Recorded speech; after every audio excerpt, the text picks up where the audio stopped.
Little evidence of tariff noise slowing corn and soybean sales. Prices, though, taking a hit. We'll take a look at those in just a moment.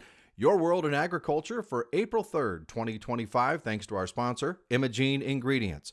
Thursday's prices, again, taking a hit from the tariff reciprocal announcement by President Trump on Wednesday. Corn down 7 cents per bushel. Soybeans off 21 cents. Wheat down 8 cents per bushel. Cattle down over $2 in the live cattle futures contract. Feeders down $2.72 per hundredweight. Hogs down 72 cents per hundredweight. As far as the net weekly export sales, we take a look at the charts here, and the numbers aren't too bad as we start with corn for this week, beating, or at the high end of trade expectations, we should say, with net sales for this week ending March 27th over 1 million metric tons. A total of 1.3 actually, with new and old marketing sales combined.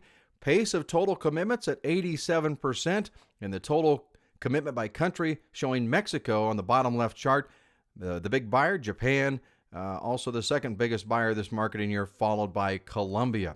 For soybeans, the weekly net sales this week up 21% versus a week ago, also hitting the mid-range of the trade's expectations. So again, around 410,000 metric tons of sales for this week, hitting the mid-range of trade expectations. For the pace of total commitments, now reaching 93% of the USDA's projection for this marketing year. China, the bottom left chart showing, is the largest buyer of U.S. soybeans this marketing year, followed by Mexico and Egypt.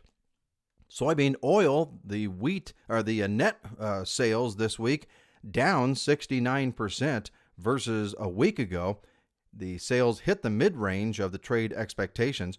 Pace of total commitments now up over 100% of the USDA's projection for this marketing year. Bottom left chart showing India, Colombia, and Mexico, the biggest buyers of U.S. soybean oil. Let's move on to soybean meal.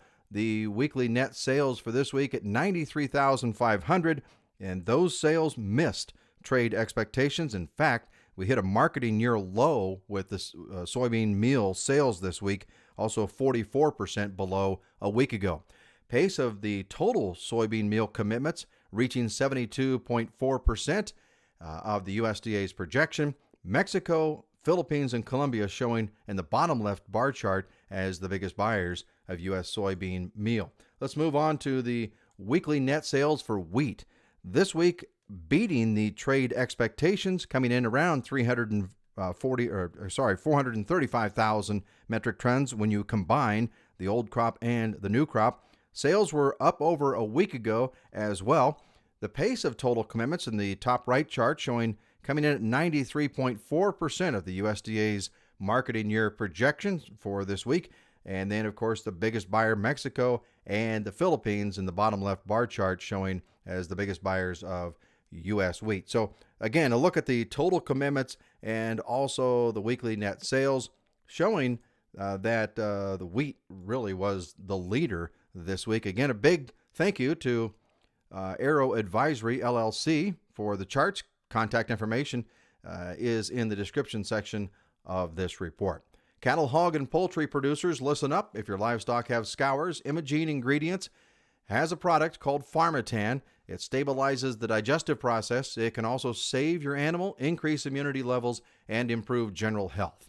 Decrease your scour cases on your farm today by contacting Imogene Ingredients at 515-745-1639 or visit imogeneingredients.com.